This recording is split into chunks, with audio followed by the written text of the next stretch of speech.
Hello बच्चा party. चलो last लेक्चरला आपण डिस्कशन केलं तर बघा relation between linear displacement and angular displacement.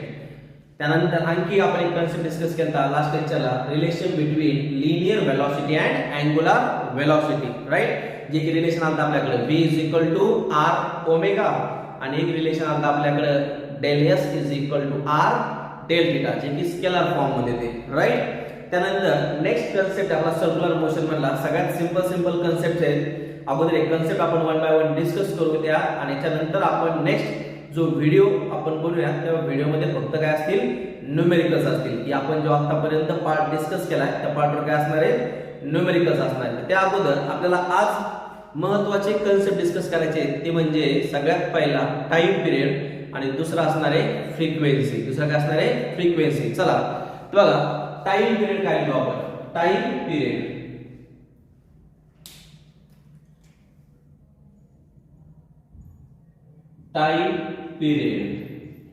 Denoted by capital T. कशाने डिनोट करायला, कॅपिटल टी. टाइम पिरियड किंवा याला दुसरा आणखी नाव होऊ शकतं period of revolution. Period of revolution, ठीक आहे.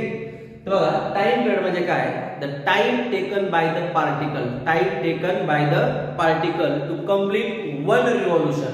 आपण डिस्कस करतो कुठली मोशन, सर्क्युलर, राईट. या सर्क्युलर मोशनच्या केस मध्ये जर पार्टिकल सांगतो आपण बघा, जर पार्टिकल कंप्लीट वन रिव्हॉल्यूशन, जसं फॉर एक्झाम्पल सुरुवातीला पार्टिकल कोणत्या पोझिशनला आहे, ए पोझिशनला. पार्टिकल ए पोझिशनला, पार्टिकलला काय केलं, अ पार्टिकल कंप्लीट वन रिव्हॉल्यूशन, एक कंप्लीट रिव्हॉल्यूशन केलं, त्याला काय म्हणायचे, त्याने काय कव्हर केलाय, टाइम पिरियड, एक पिरियड कव्हर केलाय, ठीक आहे. ए पोझिशन मध्ये गेला आणि परत कोणत्या पोझिशनला आला, ए पोझिशनला, तर एक रिव्हॉल्यूशन कंप्लीट झालं. त्याचाच मीनिंग काय आहे, एक पिरियड कव्हर केला किंवा एक टाइम पिरियड. तर आपल्याला डेफिनेशनच्या फॉर्म मध्ये लिहूया बघा. Time taken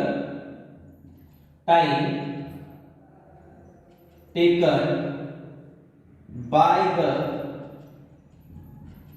particle, time taken by the particle to complete one revolution. लक्षात आले काय सांगितलंय, time taken by the particle to complete one revolution is called as time period. is called as time period. पार्टिकलला time देतोय एक complete revolution करण्यासाठी, त्या टाइमला काय म्हणायचंय, टाइम पिरियड. आणि denoted by capital T, denoted by capital T. तर सिंपल आहे, सपोज करा की या सर्कलची रेडियस कॅपिटल आर आहे. काय आहे, कॅपिटल आर. आपल्याला एक सिंपल फॉर्म्युला माहिती आहे, speed is equal to distance. Speed is equal to distance upon time. Speed is equal to distance upon time. स्पीडला आपण डिनोट करतो कशाने, v. डिस्टन्सला काय येतो, d. टाइमला काय येणार, t, राइट. तर लक्षात घ्या की स्पीड, सपोज करा या पार्टिकल जो आहे रिव्हॉल्व करतोय विथ स्पीड v ना. कोणत्या स्पीड v ना, v स्पीड ना काय करतोय, रिव्हॉल्व. स्पीड काय आहे, v. डिस्टन्स किती कव्हर करणार, तर total circumference of circle. Circumference of circle किती लिहितो आपण, 2 पाय r. हे माहित असेल सर्वांना. सर्कमफरन्स ऑफ सर्कल आपण किती लिहितो, 2 पाय r डिवाइडेड बाय, याला एक कंप्लीट रिव्हॉल्यूशन करण्यासाठी किती टाइम लागला, कॅपिटल टी, टाइम पिरियड. तर therefore capital T is equal to काय लिहायला पाहिजे, 2 pi r by v. Capital T is equal to 2 pi r by v. तर हा झाला आपल्यासाठी काय, टाइम पिरियडचा formula in terms of linear velocity. In terms of linear velocity t is equal to 2 pi r by v. बघा time पिरियडचा formula भेटला in terms of v. तर ज्यावेळेस आपला टाइम पिरियड आपल्याला आणखी एक टर्म यामध्ये अरेंज करता येते बघा. जसं फॉर एक्झाम्पल की we know the relation between linear velocity and angular velocity. Last lecture मध्ये किंवा लास्ट व्हिडिओ मध्ये आपण जे डिस्कस केलं, relation between linear velocity and angular velocity, that is the v is equal to काय लिहितो आपण, r ओमेगा. देन आपण या फॉर्म्युल्यामध्ये त्याला पुट करता येईल का, या v च्या जागेवर. तर देयरफॉर t बराबर काय म्हणायला पाहिजे, 2 pi r by r omega. r काय झाला, कॅन्सल. देन t बराबर 2 पाय बाय ओमेगा, t बराबर 2 pi by omega. He omega म्हणजे कोण आहे? Angular velocity, right? Angular velocity. तर t बराबर 2 पाय बाय काय आला आपल्याकडे? ओमेगा. हा सुद्धा फॉर्म्युला झाला टाइम पिरियडचा. डन. तर हे झाल्यासाठी टाइम पिरियडचा फॉर्म्युला. टाइम पिरियडचा फॉर्म्युला विचारला तर t बराबर 2 पाय r बाय v लिहू शकतो आपण, किंवा दुसरं काय सांगते तुम्हाला, t बराबर 2 pi by omega, 2 pi by omega in terms of omega. Done. त्यानंतर याच फॉर्म्युल्यावरून बघा की काय काय आपल्याला नेक्स्ट आणखी एक टर्म, अगोदर एक टर्म इंट्रोड्यूस करू आपण. कोणती? फ्रिक्वेन्सी. काय असणार आहे की फ्रिक्वेन्सी. फ्रिक्वेन्सीला डिनोट करू आपण एक तर स्मॉल n किंवा नाहीतर स्मॉल f. या दोन्हीपैकी एकाने डिनोट करू आपण फ्रिक्वेन्सी. काय घेतले आपण? फ्रिक्वेन्सी. मग फ्रिक्वेन्सी काय घेतली आपण?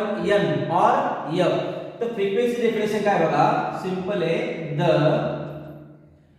Number of revolution, the number of revolution per second, per second. Number of revolution per second. एका सेकंदामध्ये किती रिव्होल्यूशन्स होऊ शकतात त्याच्यावरून काय ठरणार त्याची फ्रिक्वेन्सी. जसं फॉर एक्झाम्पल फॅन फिरतोय, राईट? तर फॅन जर फिरत असेल तर एक्झॅक्टली एका सेकंदामध्ये किती रिव्होल्यूशन करतोय त्याच्यावरून काय ठरणार त्याची फ्रिक्वेन्सी. काय ठरणार त्याची फ्रिक्वेन्सी. मग आपण काय लिहिलं? The number of revolution per second is called frequency. Is called frequency. ठीक आहे. दुसरी डेफिनेशन काय होऊ शकते? दुसरी डेफिनेशन अशी आहे, it is the reciprocal. It is the reciprocal of time period. Time पिरियडचा काय? हा रेसिप्रोकल. रेसिप्रोकल म्हणजे नेमकं काय? तर सिंपल आहे, frequency is equal to 1 by t. 1 by t reciprocal आहे. जसं आपण डायरेक्टली प्रोपोर्शनल, इन्व्हर्सली प्रोपोर्शनल तसं केस मध्ये रेसिप्रोकल आहे. हा 1 by t. f is equal to काय आला पाहिजे? 1 by t. f is equal to 1 by t. It is the reciprocal of time period. Frequency काय आहे? रेसिप्रोकल आहे. काय याचा? टाइम पिरियडचा. त्यानंतर नेक्स्ट केस मध्ये आपण दुसरी डेफिनेशन काय लिहिली? Number of revolution per second is called as frequency. Is called as frequency. तर सिंपल आणखी सुद्धा काय करता येईल? युनिट लिहायचं. काय लिहायचं तर? युनिट. त्याचं युनिट काय व्हायला पाहिजे बघा? युनिट असले तर का बघा? 1 बाय सेकंड. अरे बरोबर आहे का? 1 बाय टाइम काय असतं? सेकंड. 1 by second. याला असं लिहायचं, याला आपल्याला असं लिहिता येईल सेकंड इनवर्स.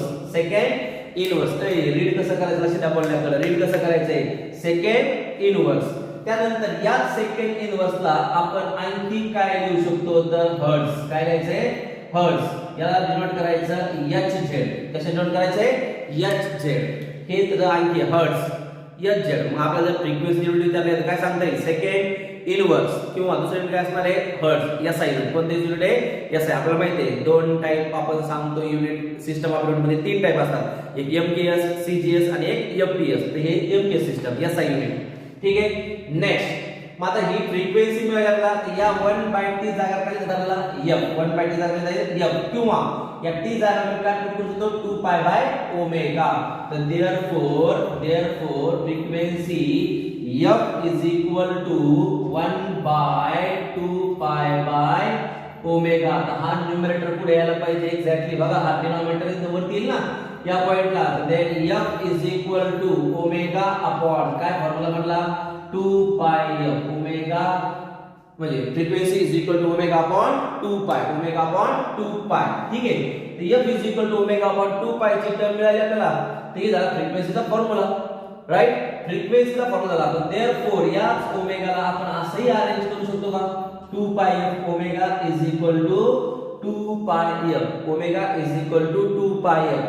आता इकडे जर फ्रिक्वेन्सीची टर्म असेल ना तर याला आपण नाव काय देऊ शकतो माहितीये का? की अँगुलर फ्रिक्वेन्सी. काय नाव आहे त्याला? Angular frequency. लक्षात घ्या, अँगुलर वेलोसिटी करेक्ट आहे, पण आपण समोर कोणती टर्म लिहिली आहे की फ्रिक्वेन्सीची. म्हणजे इकडे आणखी काय नाव देतात आपल्याला? Angular frequency. या अँगुलर फ्रिक्वेन्सी ही f म्हणजे आपल्यासाठी सिंपल फ्रिक्वेन्सी, कॅपिटल T म्हणजे कोण आहे? Time period. ह्या दोन टर्म सगळ्यात महत्त्वाच्या, ज्या की एक टाइम पिरियड आणि दुसरी म्हणजे कोणती आहे? फ्रिक्वेन्सी. दुसरी म्हणजे कोणती आहे? फ्रिक्वेन्सी. तर सगळ्यात सिंपल आहे. द टाइम पिरियड आपण काय सांगितलं? The time taken by the particle to complete one revolution is called as time period. Definition लिहिल्यानंतर आपण formula speed is equal to distance upon time.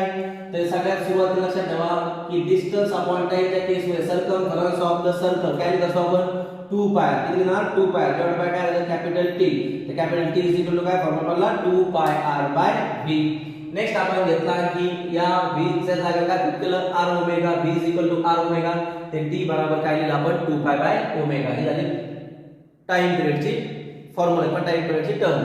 Frequency term introduce केली आपण denoted by n और f. Most of the case मध्ये n किंवा f हे दोन्ही figure use करतात. Number of revolution per second is called as frequency. It is the reciprocal of time period. It is the reciprocal of time period. f is equal to काय लिहायचं आहे 1 by t. 1 by t. त्या t जागा put केलं 2 pi by omega. Then f is equal to omega upon 2 pi. Then omega is equal to काय लिहायचं आहे 2 pi f. It is the angular frequency. It is the angular frequency. Done. तर आतापर्यंत आपण काही term introduce केल्या. त्या term introduce केल्यानंतर काही रिलेशन्स बघितले त्याच्यासोबत टाइम पिरियड आणि आपण काय बघितलं आणखी फ्रिक्वेन्सी. डन. तर नेक्स्ट जो आपला व्हिडिओ बनेल त्या व्हिडिओमध्ये आपण आतापर्यंत जेवढा पार्ट डिस्कस केलाय त्या पार्ट वरले काय बघूयात व्हिडिओ बघू. त्या पार्ट मध्ये काय बघूयात न्यूमेरिकल्स बघूया. ठीक आहे चला. तर नेक्स्ट याच्यामध्ये न्यूमेरिकल्स डिस्कस करू आपण. आणि न्यूमेरिकल डिस्कस करत असताना सगळ्यात महत्त्वाचं आहे जर तुम्ही या व्हिडिओला बघत असाल तर थोडेसे फॉर्म्युले रिवाइज करा. कारण की आतापर्यंत फिजिक्स सगळ्यांनाच अवघड जाते असं सगळ्यांचंच म्हणणं असतं. आम्ही क्लासेसमध्ये शिकवत असताना बऱ्याच विद्यार्थ्यांचे तक्रार असतात की सर फिजिक्स अवघड आहे, सर फिजिक्स अवघड आहे. फक्त त्याचं कारण एक आहे की आपण रिव्हिजन करत नाहीयेत किंवा ते फॉर्म्युले लक्षात घेत नाहीये, लक्षात ठेवत नाहीये किंवा त्याचे नाव सुद्धा कोणत्या टर्म्सला आपण काय लिहितो त्याच्यावरून आपल्याला स्टेटमेंट वरून हे लिहिता आलं पाहिजे. त्यावेळेस आपल्याला न्यूमेरिकल्स बनणार. आणि 101% आपण सिंपल वेना सगळे न्यूमेरिकल डिस्कस करू 1 बाय 1.